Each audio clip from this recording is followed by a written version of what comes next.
Welcome to Meet the Candidates.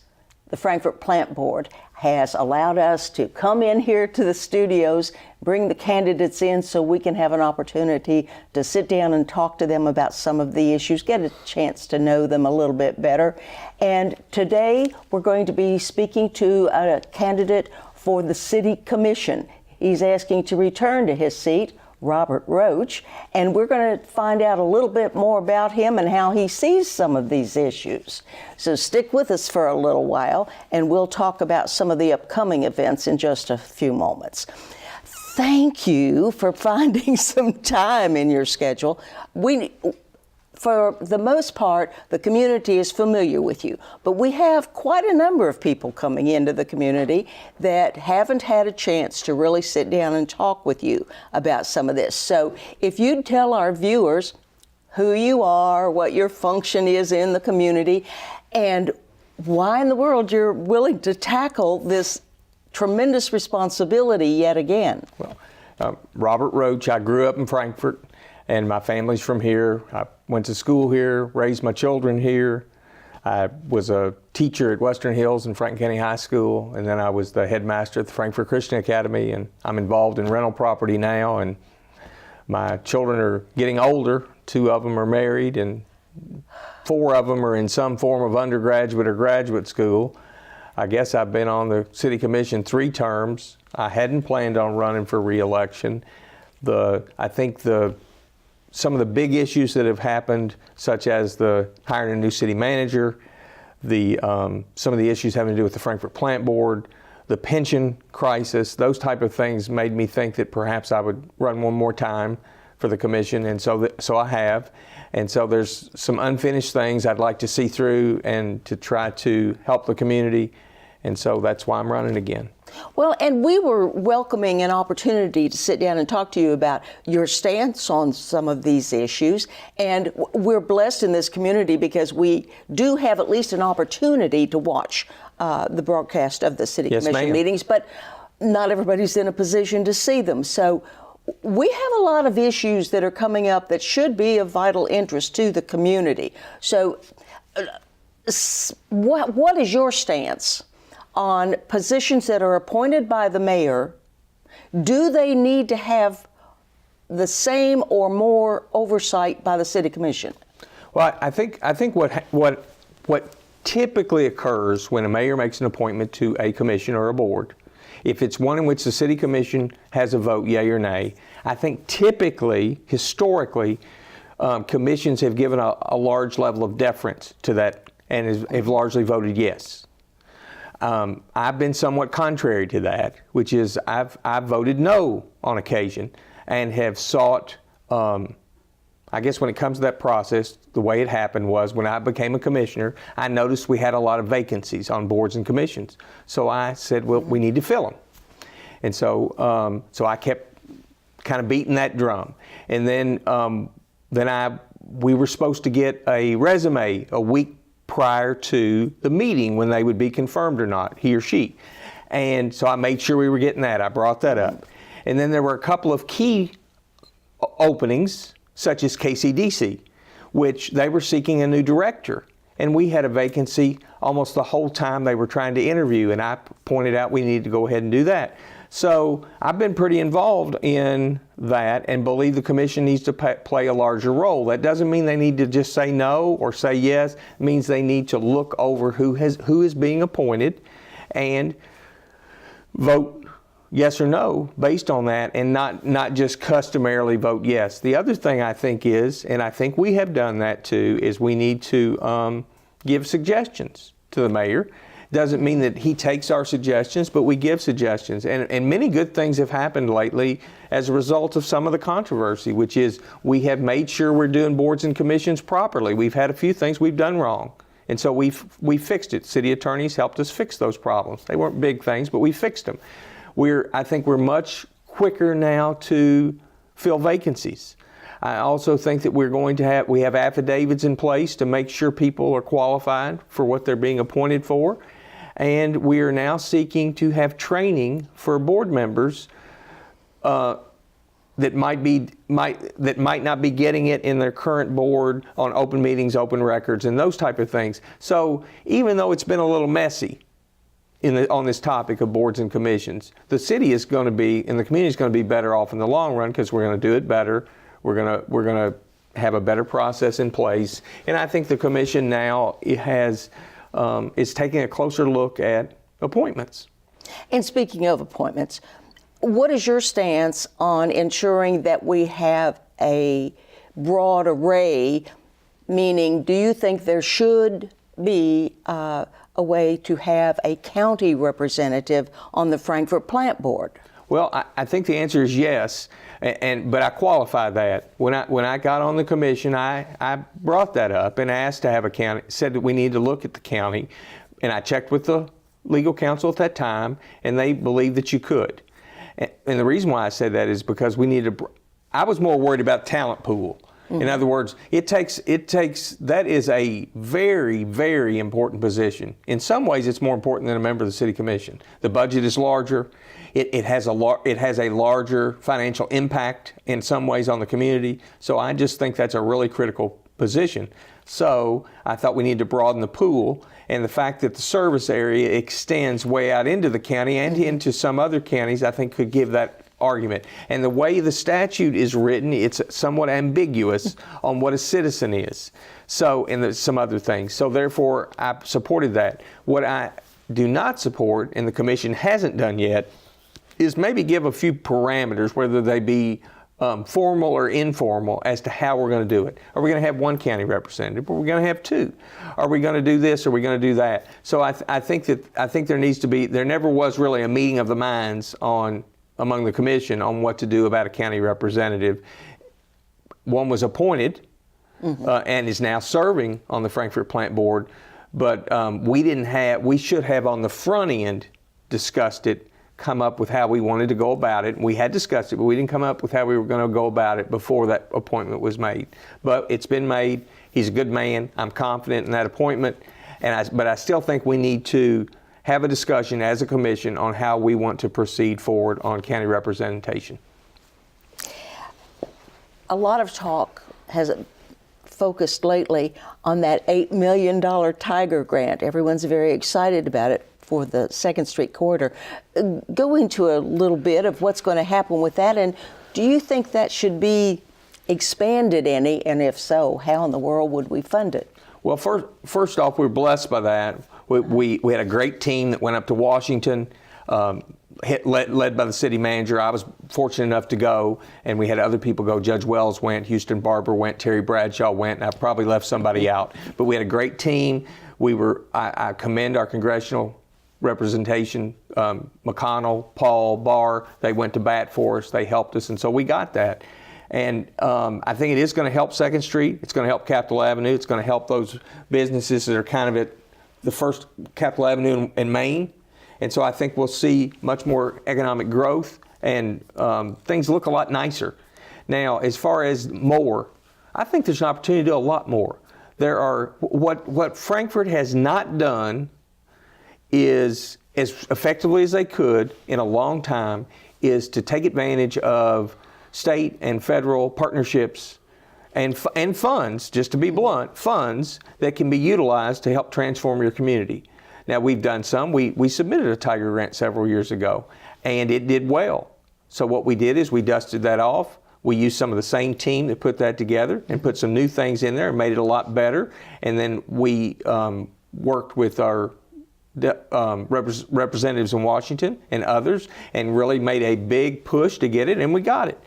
But there are a lot of other things out there that we can get. We also have been blessed with we have strong finances at the city. Now, that doesn't mean that if somebody needs $1 million, or this group needs $100,000, or this group needs $10,000, we should give it to them. But what I'm saying is we're positioned to assist if it makes sense in helping transform the town. And so I feel like there are more things that we can get, more things that we can do that would help make the town better. Now, you have to be really prudent with money.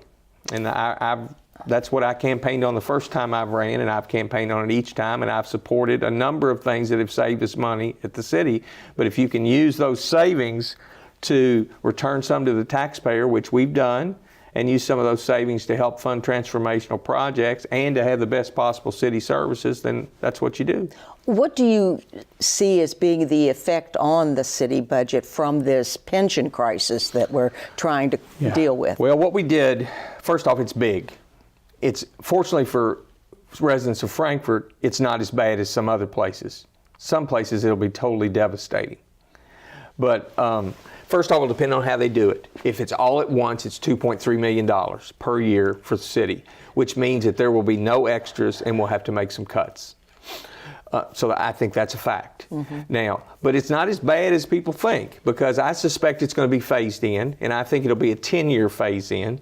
So as a result, it'll be something that we can deal with. Now, I've been told that, of course, as you know, the pension thing sort of died last Friday, and I think our companion legislation would have passed, the one that was going along with it. There was another bill to do this 10-year phase in. So I'm hoping it doesn't linger, because right now it's $2.3 million. But I think it'll phase in, and I think we can handle it. But what we did a year ago is there was a group internally that started working on in a committee, started working on ways in which we can meet that challenge through efficiencies, through cost savings, and those kind of things. And so what we've been trying to do the last couple of months at the city is I've been pushing to get to hire an outside firm to do an efficiency study. I believe you can save a couple $1 million a year. Now, whether or not people will vote for those changes is a different issue, but I think you can save a couple $1 million a year and absorb the pension problem, and then still have those dollars freed up so that you can do things. So I believe it's doable, and I think we're in a much better shape than most places to handle it. But now, if it comes all at once, it's going to be really hard, but I think we can do it. Well, would you give us kind of a condensed picture of what your stance is on this contract that we've issued for an investigation of the plant board? Well, of course, I took the lead on that issue. It's public record. Yesterday, we voted 4-1 to declare that seat, one of the seats, vacant. And so that seat's vacant, and which would mean that at some point in time, the mayor will appoint a new person to that seat. That's my understanding of the way it would go, and my hope is that that process will be smoother in the future, and that we will be less involved. We do need to be involved in the sense that we're trying to choose the very best people for that board. We need to be involved in the sense that there's still several things that need to be fixed. There are things like property ownership that's still a little hazy. There's the reservoir issue, which is still an issue that hasn't been settled. But I think at the end of the day, we're going to end up with a better Frankfort Plant Board, a city commission that has a little better sense of what's going on at the Frankfort Plant Board. Not that they're running it, not that they're doing much of anything, but they are in a sense the governing authority, in the sense that they have the appointment process, and they also have the ability to declare a seat vacant. So we have some role and responsibility, and so I think all those things will end up being a positive. It's just been pretty messy. Well, one that is still unresolved at this particular point is the area where the Capitol Plaza Tower and the Convention Center, all of that. The city will be involved in that to some degree. What do you see as being the desire of the city? How do you anticipate proceeding with that? And again, how do we fund those changes? I think we all need to realize that what makes something work is demand. So what the city always needs is to make sure that anything they're involved in, there is a demand for the product. So therefore, it doesn't end up being a boondoggle. So what we have done is, it doesn't matter what Robert thinks. What it matters is what does this engagement process show? Because that should demonstrate to us what the demand is for goods and services. Now, they're going to still, we don't know for sure, because Tom Smith or Susie Smith, developers, they'll have to determine if they think there is a demand to commit that capital. If those things are demonstrated, then the city may come in as a partner in some form, fashion. I don't know what that might be. There's a variety of things that we could do. So I do think we'll have some obligation. I hope it's minimal, obviously, and I hope that the private sector takes the lead in that, because we need to, generally speaking, government is not very good at running things. And I think this whole thing with the tower and the Civic Center and the plaza shops, et cetera, is a very good example of that. What was a real showcase when I was a kid, I think has suffered from, let's be truthful, underinvestment. There's been little capital investment made there in decades. And so as a result, that's what we have. Do you see any way for the city to get involved in encouraging private? Yes, ma'am. We are right now. We not only with the engagement process, but as developers are interested in doing things down there, I'm sure we have people meeting with people, so we'll be very involved. I think we'll be working with this engagement process to set the parameters for that 8 acres, and so we'll have a high level of involvement. And there's also various projects going on that we may somehow commit, whether it be infrastructure or what have you. I don't know the dimensions of those things. There's no way to know, but I do know that we'll have some role, and we need to be prepared to make some kind of a financial commitment. Like I said, my hope is it's not very high. But I'm more interested in something that is successful. Well, personally, though, you had removed yourself somewhat from that. But on a personal issue, do you feel that the community needs to have a convention center, civic center, multi-use facility replacement for what we had? I think a lot of people would like that. I don't see it happening. You might as well be truthful to people.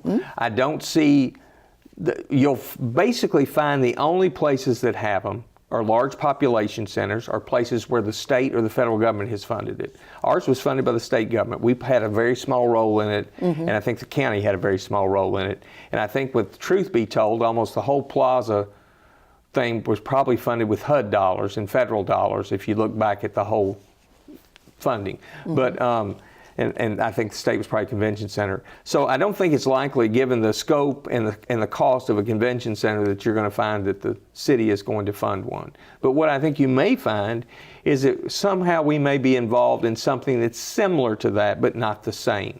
I don't know what that might be. It depends on what's needed. I think we all know that one of the main things that we didn't have, and we still don't have, is large breakout meeting space adjacent to a hotel or some type of an area where we can have conventions of size. In other words, there's a strong niche between very small space for that kind of thing and the great big space like in Lexington. There's a big niche, and we weren't able to fill that niche because we didn't have it. So I think we know that there's a big niche for that. I think, once again, you're just going to have to see what the demand is and determine from there. I do think without state and federal funding, I think it's very unlikely that you're going to have a convention center in the sense in which we think of one 5,000, 6,000, 7,000 seat. I don't think that's going to happen, but I've been wrong before, and I could be wrong again. Do you think that any of that would be involved or helped or hindered in any way by further development of the downtown area or some of the outlying areas in the county? Do you think any of that would hinge on those? I don't think they're that related to a convention center. I just don't. We don't have the population base, I believe, to support one the way you would need to support it to make it financially viable. So I don't think that that's going to matter. What do you anticipate as being the key areas for the City Commission to be working with over this next term? Well, I think we got a lot of areas. One of them is financial. So as I said, I think we need to make sure that we're being the best possible stewards. We have returned money to the taxpayer through eliminating the garbage fee, eliminating a sewer tax, and lowering property taxes. I don't anticipate the next 2 years us having the excess cash flow to return any more money to the taxpayer. So I think what we'll have to really focus on financially will be to have the money for transformative projects and have the money to have the best possible city services. I think those would be the two things financially. As far as the things that the city needs to work on, some of it's somewhat outside its scope. As you know, we've got a partnership a little bit with Frankfort Independent Schools system. That's where we've given some money to KCDC, which in turn is using that money to help Frankfort Independent Schools. I think mainly we can just use the bully pulpit and some strategic partnerships that don't require any money to speak of, but we have to have the best public schools, and they have to be constantly focused on that, because we have to change the demographics of our community. The demographics of our community must change. We've had limited to no population growth for a generation. And so as a result, there's not a strong enough demand for goods and services. We need a greater demand for housing. We need more housing for families. You only get those things through people wanting to come live here. And how do you encourage that? And you encourage that through having top flight schools. So we help in any way we can there, but it's harder because we don't run the school system, and I don't want to. You help in creating quality of life type things and transformational projects, such as we're trying to do and engaging in. You help in improving the housing stock that you have. And there may be some other, have the best, like for example, if it costs you, let's say, $5,000 a year to live in Frankfort, but it costs you $3,800 a year to live in Lawrenceburg. I'm making that number up, but let's say there's a difference. You need to make sure you're competitive to attract people to your community, and at the same time offer goods and services and experiences that give you a comparative advantage over somewhere else, or a competitive advantage. And so I think that's a big thing of what we're doing. We're doing the community branding project. We've got a crown jewel. Look at the beauty and the natural beauty that our community has. We've got to tell the story better. That's part of a commissioner's job. Tell the story better. We need to attract more people to live here. And then there's a couple of things related to this. Like for example, there's a huge development opportunity, both residential and commercial, back behind Franklin Square, Home Depot, which is now the administrative office of the courts. There's maybe one day that will develop, thus giving us greater housing stock in the city. But Frankfort, obviously this is more than just a city, it's the county as well, and that is, if the county is thriving and if it is growing, then the city's going to grow, because they're going to come into the city and spend their money just like we go from the city into the county. So I think as we come up with ways to extend sewers at 127, whether it's through the county, or I don't know how all that's going to work. Obviously, I think the county is involved with Farmdale and those kind of things, but the extension of sewers at 127 is a critical component to bringing about greater growth in this community and attracting more housing stock. And that's, I think, critical to then have enough people to support downtown shops, to support various things. We just need more mass. We've got a lot of tourists, and we do great with tourism, but we need more. I think we just need more people and more families to come to Frankfort to call home.